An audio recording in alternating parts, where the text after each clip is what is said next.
Thank you, everybody. Thank you. I was just with our governor. He said, you know, Mr. President, we could have had 25 times the number of people, but for policy speeches, they like to keep them just like this. But I appreciate, this is tremendous, and this is truly a tremendous state, and we appreciate it very much. We appreciate you being here. Thank you. And the policy we're talking about is cutting your taxes. Do you like that policy? Well, you're the hardworking people who provide the energy that makes this country run. And we're finally getting the government out of the way so you can do your jobs. Finally happening. Prior to leaving the White House, I had a great bipartisan meeting with Democrat and Republican leaders in Congress. And I'm committed to working with both parties to deliver for our wonderful, wonderful citizens. It's about time. We had a great meeting with Chuck Schumer, Nancy Pelosi, and the whole Republican leadership group. And I'll tell you what, we walked out of there, Mitch and Paul and everybody, Kevin, and we walked out and everybody was happy. Not too happy, because you can never be too happy, but they were happy enough. And it was nice to see that happen for a change, because that hasn't happened for a long time in this country, for a very long time. I want to take a moment to send our thoughts and prayers to the people of Texas and Louisiana who have truly suffered through a catastrophic hurricane. One of the worst hurricanes in our country's history, and guess what? We have another one coming. You see that. But our hearts are heavy with sadness for those who have lost everything. They've also filled us with hope, because you watched and you witnessed the unyielding strength and resilience of the American spirit. You looked at that in Texas. You looked at Louisiana. You saw the spirit. You saw the spirit of so many other people coming from all over. It was a great thing. I was there twice, and I will tell you, the people were absolutely incredible, what they've gone through. You would not believe this could have happened. And I know you have a little bit of a drought. They had the opposite, believe me. You're better off. You are better off. They had the absolute opposite. The compassion of our citizens and the courage of our first responders makes us all very proud to be an American.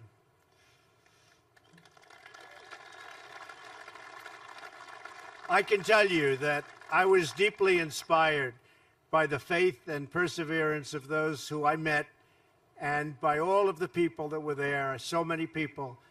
And unfortunately, now we're getting ready to respond to Hurricane Irma. And these incredible people that we have at FEMA and the other groups, they thought they'd get a night of sleep. One night, just one night.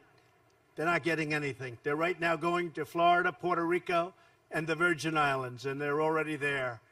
And they're being hit with some very, very strong and powerful winds. The ones coming now, Irma, they're saying is the largest one in recorded history in the Atlantic Ocean, coming out of the Atlantic, which hits big ones.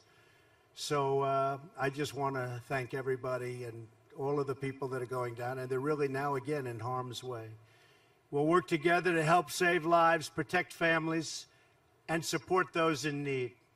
Together we will recover, and we will rebuild. I also want to tell the people of North Dakota and the western states who are feeling the pain of the devastating drought that we are with you 100%. 100%. And I've been in close touch numerous times with our Secretary of Agriculture, who's doing a fantastic job, Sonny Perdue, who's been working with your governor and your delegation to help provide relief. And we're doing everything we can, but you have a pretty serious drought. I just said to the governor, I didn't know you had droughts this far north. Guess what? You have them. But we're working hard on it, and it'll disappear. It'll all go away. I want you to know we'll always stand strong and unified with our farmers and our ranchers, the backbone of America. That I can tell you 100%. So we're here today to talk about our plan to create a new age of American prosperity by reducing the crushing tax burden on our companies and on our workers. The taxes are crazy. The highest taxed nation in the world. We're going to turn that around very quickly. This is a once-in-a-generation opportunity, and I mean that. I think this is the one time you're going to get.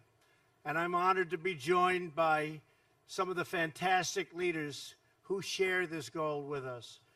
Senator Hoeven, where is Senator? Senator, stand up, Senator. Doing a fantastic job. Come on up, Senator. Come on up here. Get up here. Fantastic job. Thank you, Senator.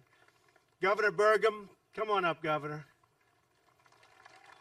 Beautiful job. Come on. Lieutenant Governor Sanford. The governor told me he's the best lieutenant governor in the country, so I don't know. We'll check it out. Congressman Kramer.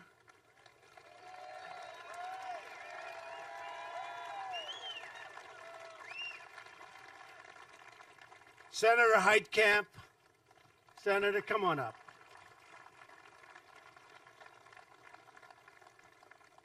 And I have to say, you are all in favor of tax cuts, aren't you? Absolutely. Come on up, Senator. These are great people. They work hard. They're for you 100%. And we just want their support because we need support. You see that with what's happening in Congress. Nobody can get anything through Congress. We need support. So thank you, Senator Heitkamp. Everyone's saying, what's she doing up here? But I'll tell you what, good woman, and I think we'll have your support. I hope we'll have your support. And thank you very much, Senator. Thank you for coming up. Senators, thank you. Thank you.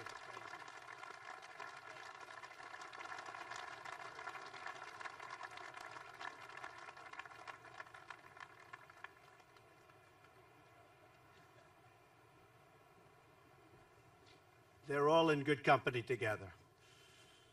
But working together, we're going to restore America's competitive edge by passing tax cuts and reform that will make America the best place in the world to hire, invest, and to grow. We love our country, we love our people, and we want to create more jobs in America for Americans. I want to welcome a great friend and a true American visionary who has created thousands of jobs in North Dakota and all around the country, and he's been a friend of mine right from the beginning. He said I should do this. Absolutely, you have to do it. A great, great American success story, Harold Hamm. Where's Harold? Where's Harold? Come here, Harold.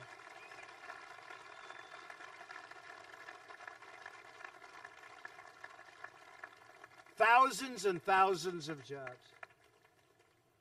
You know, Barry Switzer was up in my office, and I never heard this, and you probably have heard this, but Harold was a little bit late, and Barry was talking to me. Barry's a great guy, great football coach. I think he won a Super Bowl and a college #1, right? And we were talking about Harold, who's a great friend of his. He said, you know that guy, Mr. Trump? That was before I was president. He said, that guy, these companies spend billions of dollars, and they're looking for oil. They don't find anything.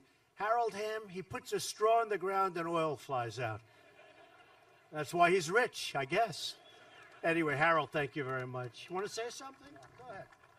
You find oil in North Dakota, in the Bakken. Yeah.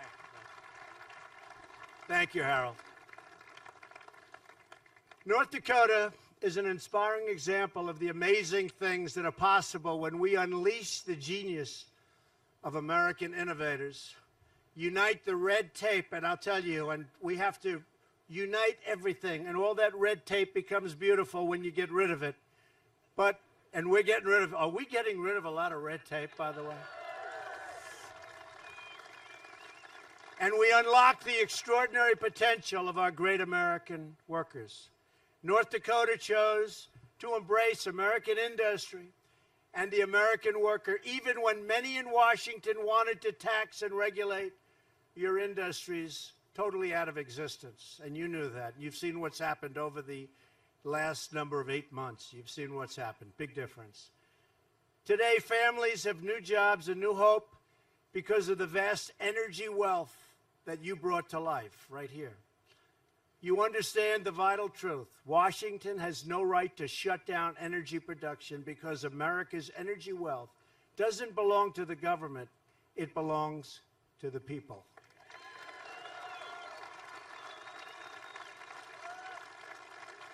It belongs to hardworking patriots like you because of the North Dakota energy miracle, and I call it a miracle. Today, this state has the lowest unemployment rate of any state in America, nearly half the national average. I want all of America to be inspired by what's happened in North Dakota and the North Dakota example.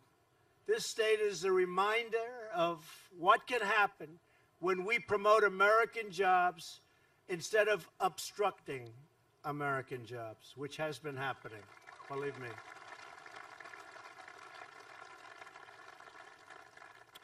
And by the way, Ivanka Trump, everybody loves Ivanka.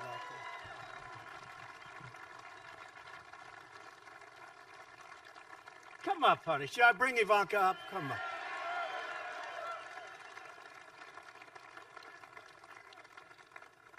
Sometimes they'll say, you know, he can't be that bad a guy. Look at Ivanka. No, come on up, honey. She's so good. She wanted to make the trip. She said, Dad, can I go with you? She actually said, Daddy, can I go with you? I like that, right? Daddy, can I go with you? I said, yes, you can. Where are you going? North Dakota. I said, oh, I like North Dakota. Hi, honey. Say something, baby. Hi, North Dakota. We love this state, so it's always a pleasure to be back here. You treated us very, very well in November and have continued to, so we like showing the love back. Thank you. Thank you, honey. Thanks, baby. Come. And she means it, believe me. Since my very first day in office, I've moved a record pace, and really we have gone at a record pace, to eliminate the barriers that have been holding back our economy. You've seen it. So many jobs, stock markets at new highs. We're getting rid of one job-killing regulation after another. We've lifted the restrictions on shale oil. We've lifted those restrictions on energy of all types. We're putting our miners back to work. We've canceled restrictions on oil and natural gas. We've ended the EPA intrusion into your jobs and into your lives. And we're refocusing the EPA on its core mission, clean air and clean water. That's what I want, clean air. Think of it. We talk about the environment. I want beautiful clean air and I want crystal clean water, right? That's what we want. In order to protect American industry and workers, we withdrew the United States from the job-killing Paris Climate Accord. Job killer. People have no idea. Many people have no idea how bad that was. And right here in North Dakota, the Dakota Access Pipeline is finally open for business.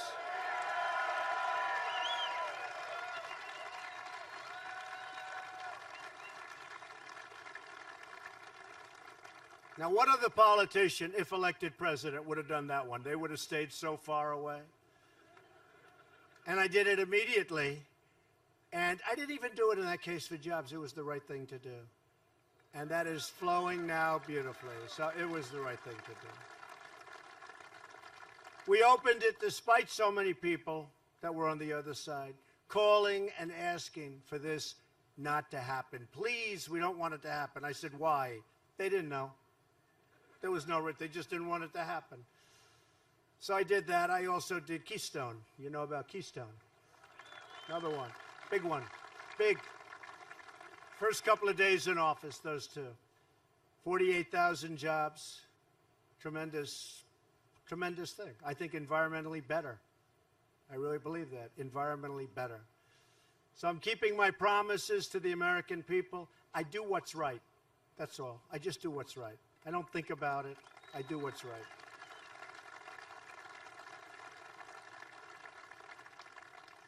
We're seeing the results all across the country. Already, unemployment is near a 16-year low. African American unemployment is at its lowest point since almost the turn of the millennium. Wages are rising. Optimism among manufacturers is at an all-time high. That's something I'm very proud of. And they're moving back. Tell you. The companies are moving back. The car companies are coming back. They're going back into Ohio and Michigan and Pennsylvania and lots of places. Kentucky, car companies, they're moving back. And they got to move back. Because why should we be allowing other countries to make it, sell the cars, no cost, just put them right through our borders, cause us unemployment? It's not happening that way, believe me, and it's going to be more and more so. Because, you know, like you have to cut through red tape to do things, hard to believe. I have to cut through red tape to do things, too. They have it set, I'll tell you. America is back, and it's back right on track where it should be. And it's happening day after day after day. And we have certain areas where you have to give notice of 90 days before you can touch an act or before you can touch an executive order. Then you have to wait another 30 days and then another 90 days. Well, believe me, all of those days are coming up. And tremendous numbers of regulations have been cut. But soon you're going to see even more. And we're going to have regulation because regulation is not bad. But you don't need 25 times what you're supposed to have. So we're going to have sensible regulation. But our country and our economy cannot take off like they should unless we reform America's outdated, complex, and extremely burdensome. I mean, this is so complicated and so burdensome, our tax code.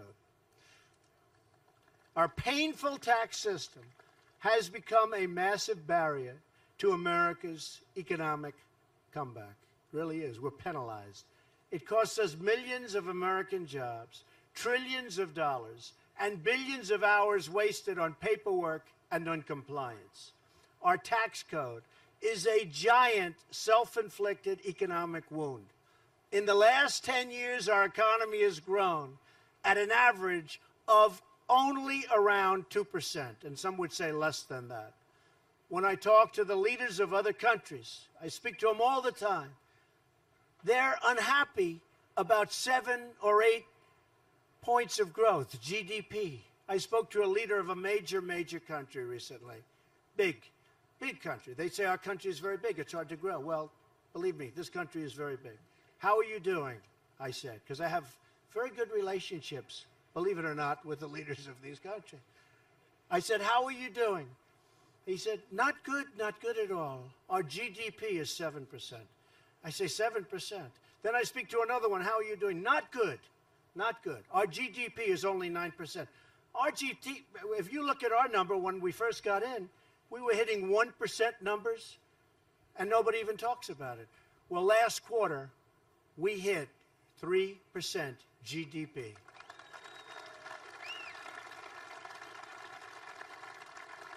And I'll tell you what, a lot of that had to do with the cutting of the regulation, and I think a lot of it had to do with optimism. There's a lot of optimism now. People are starting businesses that they had no idea they were going to start a year ago. If we sustained 3% growth instead of 2%, only 1 point, and I think we have a long way to grow. I know we have a long way to grow. That means 12, think of it, 1 point, 12 million new jobs and $10 trillion of new economic activity over the next decade. Think of it. $10 trillion. And if we ever went to 4%, think of that, or 5%, or 6%, let's see what happens. They were all sort of smiling when I said 3%. I must say we hit the number faster than I thought. But we hit 3% last quarter. If we want to renew our prosperity, restore our opportunity, and reestablish our economic dominance, which is what we should be doing, then we need tax reform that is pro-growth, pro-jobs, pro-worker, pro-family, and yes, pro-American.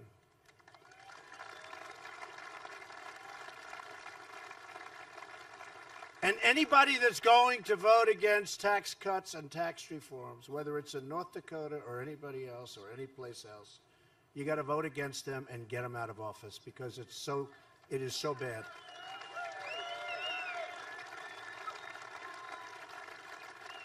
This is not a close one. My administration is working with Congress to develop a plan that will deliver more jobs, higher pay, lower taxes for businesses of all sizes and middle-class families all across the nation. So it's not only business taxes, it's middle-income families, it's families at every level, tax cuts. Our tax plan represents a sharp reversal from the failed policy of the past. America's high tax rates punish companies for doing business in America and encourages them to move to other countries. That's why you see in so many states, including here for a period of time, now people are starting to stay and companies are staying.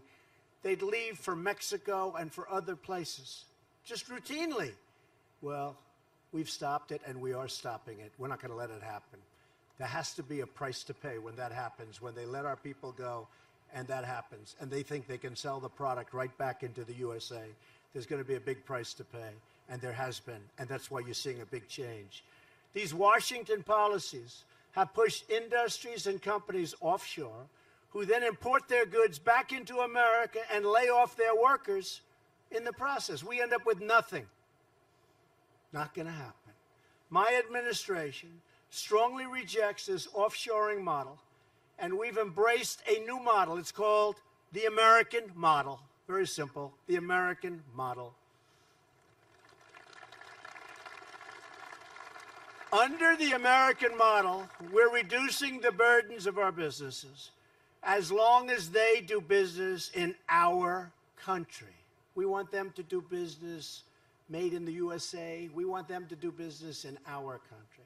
We want our companies to hire and grow in America, to raise wages for American workers, and to help rebuild our American cities and towns. That is how we will all succeed and grow together as one team, one people, and one American family. It's love, one American family.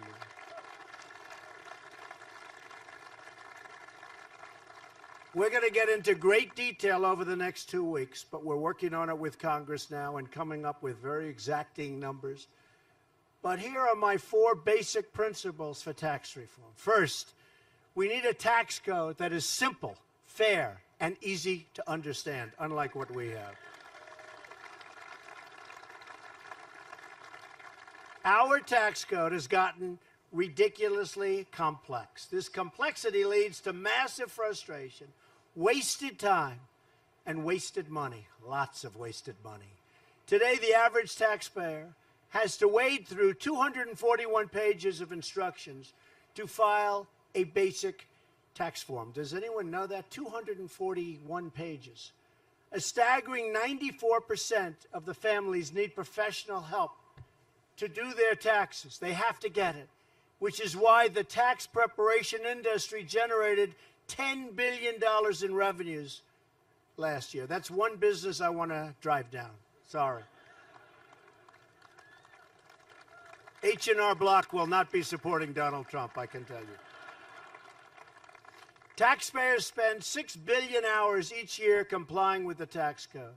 That's why we are proposing dramatic tax simplification. Under our plan, 95% of Americans will be able to fill their tax and file their tax returns on a single page without having to keep receipts, fill out schedules, or track endless paperwork.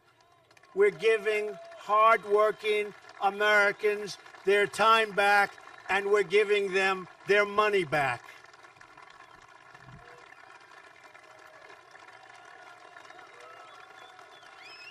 Thank you. Second, we will cut taxes for middle-class families. This is a major, major tax cut, the biggest since Ronald Reagan.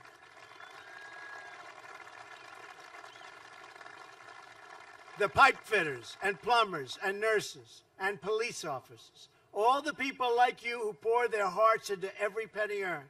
in both the offices and oil fields of America.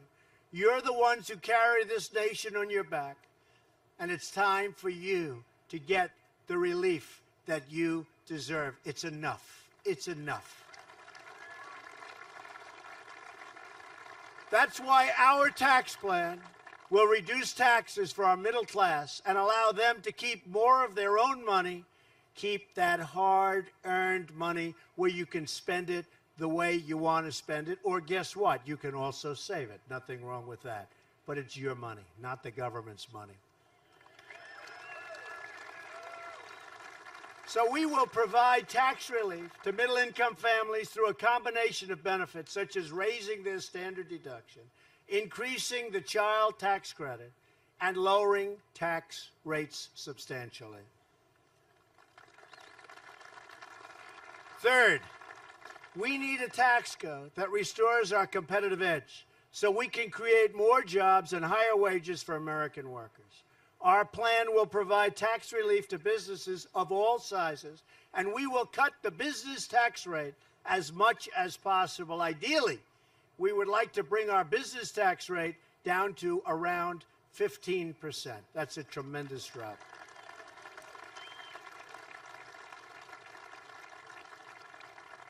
All told, it'll be the greatest tax reduction in the history of our country, greater than ever before. So that's going to be something.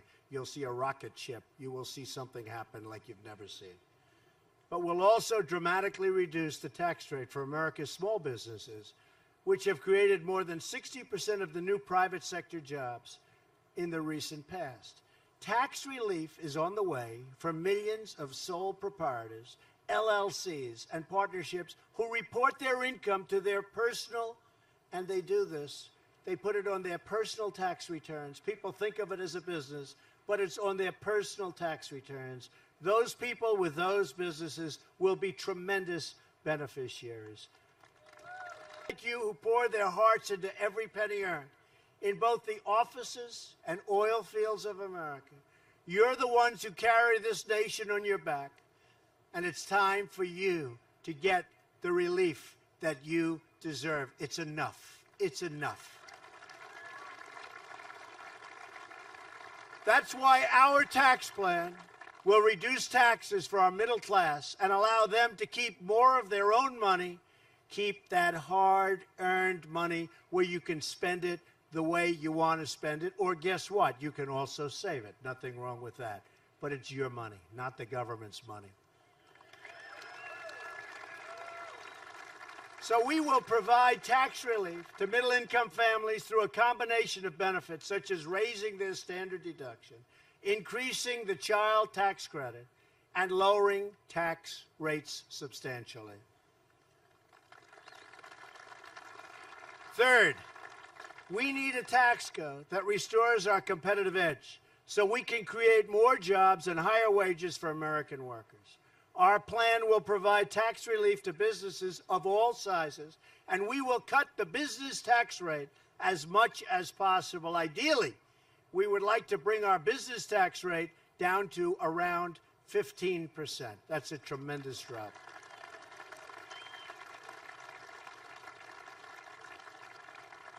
All told, it'll be the greatest tax reduction in the history of our country, greater than ever before. So that's going to be something. You'll see a rocket ship. You will see something happen like you've never seen. But we'll also dramatically reduce the tax rate for America's small businesses, which have created more than 60% of the new private sector jobs in the recent past. Tax relief is on the way for millions of sole proprietors, LLCs, and partnerships who report their income to their personal, and they do this, they put it on their personal tax returns. People think of it as a business, but it's on their personal tax returns. Those people with those businesses will be tremendous beneficiaries.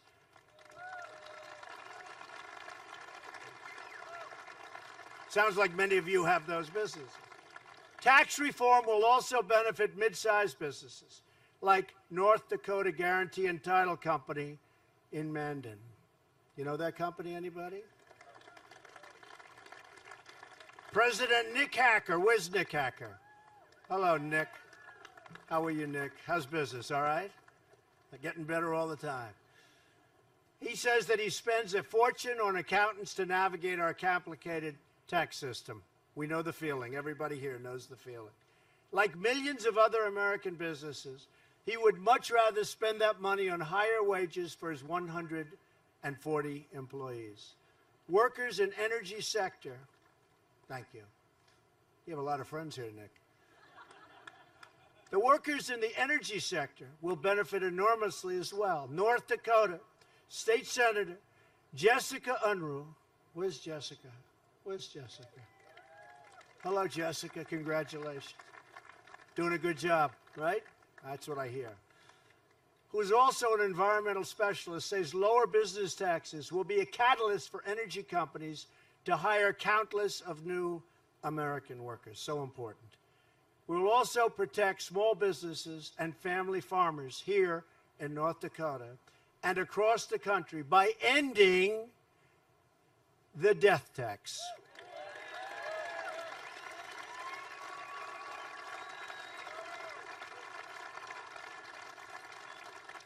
Tremendous burden for the family farmer. Tremendous burden. Thank you. Appreciate it. But a tremendous burden for small businesses and businesses that aren't necessarily liquid, but they're great businesses where you're forced to sell and terrible things happen. Here with us today is Julie Ellingson, a fourth-generation cattle rancher and a mother of 5 from Bismarck. Where is Julie? Hello, Julie.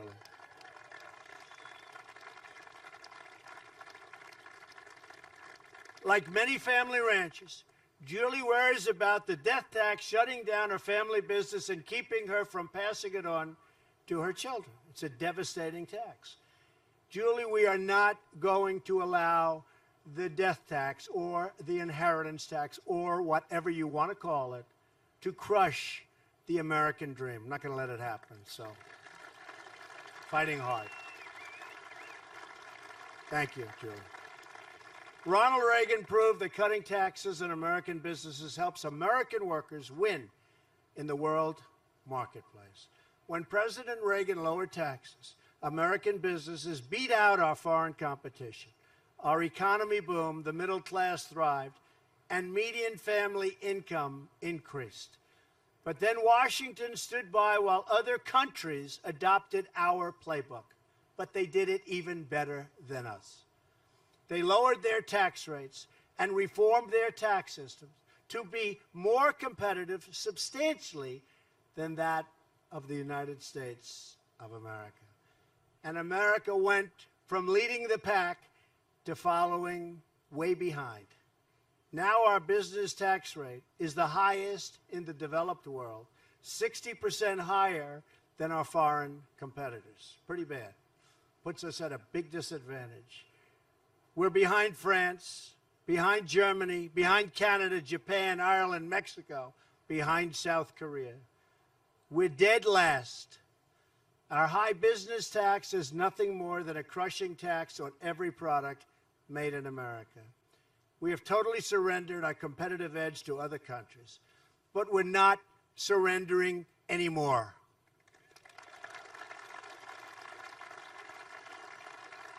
We're going to reduce the tax rate on American business so they can keep our jobs in America, create jobs in America, and compete for workers right here in America, meaning higher wages for workers and greater profits for companies. It's finally time to give the American worker a pay raise. That's what we're going to do. And finally, we must bring back trillions of dollars in wealth that's parked overseas and just can't come back. Our tax system penalizes companies that bring wealth they have earned overseas back to America. As a result, corporations have parked trillions of dollars in foreign countries, money that could be and should be brought back into the United States where it can be invested in American companies, in American jobs, and American workers. Our tax plan will give these companies a chance to bring back these funds and bring them back and spend it in cities and towns all across our country. The numbers you're talking about are staggering.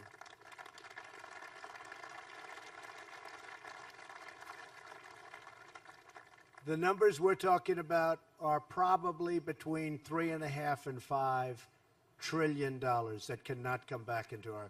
And think of it, the Democrats wanted to come back, the Republicans wanted to come back. They have for years, and nothing gets done. We're going to get it done.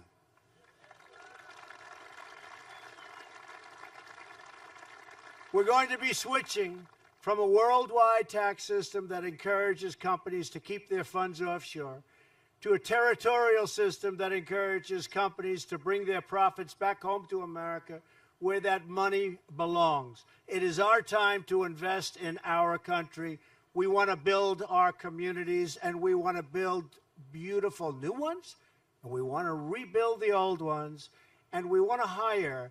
And you may have heard the term once or twice before. The fact is, we want to, just like that beautiful man's hat, we want to make America great again. Good hat.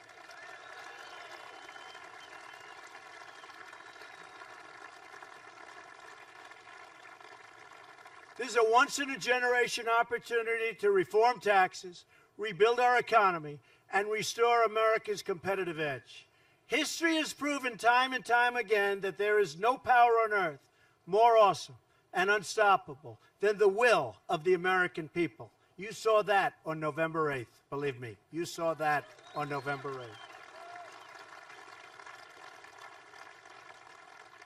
If you demand it, and if you call up people in Congress, good people, sometimes maybe not the right intention, but good people, Congress will deliver on it because they have no choice. So you have to call your congressmen, you have to call your senators, you have to make sure that they do what they have to do. And believe me, we haven't given up on health care. We haven't given up on health care. We never give up. One vote. One vote. Think of it. One vote. Terrible, terrible situation took place that night. We can't let that happen again. We cannot let that happen again. But we'll get it done one way or the other. But only if you demand it. Only if you, the American people, tell Congress to stop putting party first and start putting America first. Only then will it happen.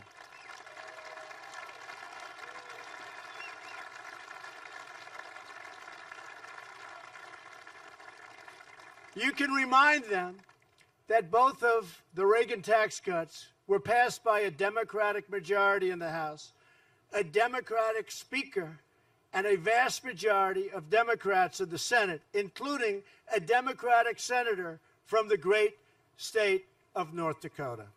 So it can happen. You listening, Heidi? Yes, Heidi's listening. Yes, she heard that. Thank you, Heidi. We're not going to put her on the spot. I'm not putting her on the spot. If Democrats don't want to bring back your jobs, cut your taxes, raise your pay, and help America win, voters should deliver a clear message. Do your job to deliver for America, or find a new job. Do something else. Just do something else. I'm asking all Americans, Republican, Democrat, and Independent, to join with me, with each other, to demand tax cuts and tax reform that will put America first. We're going to put America first. It's time. We no longer have to accept a tax code that lets special interests win at the expense of the middle class. We no longer have to accept a rigged system. You know all about rigged systems? We talked about that plenty times in the campaign. You think anything's so different? But we're going to make it different. We're going to get that straightened out, too. That rewards companies for shipping jobs overseas and punishes them for investing in America. They actually get punished under the tax code for investing in our country. It's going to all change. We can heal the self-inflicted wound, and we can reestablish our economic dominance all over the world. We can give our workers the level playing field they deserve, and they will win because if the fight is fair, no one on earth can beat the American worker or the American company. Nobody, nobody.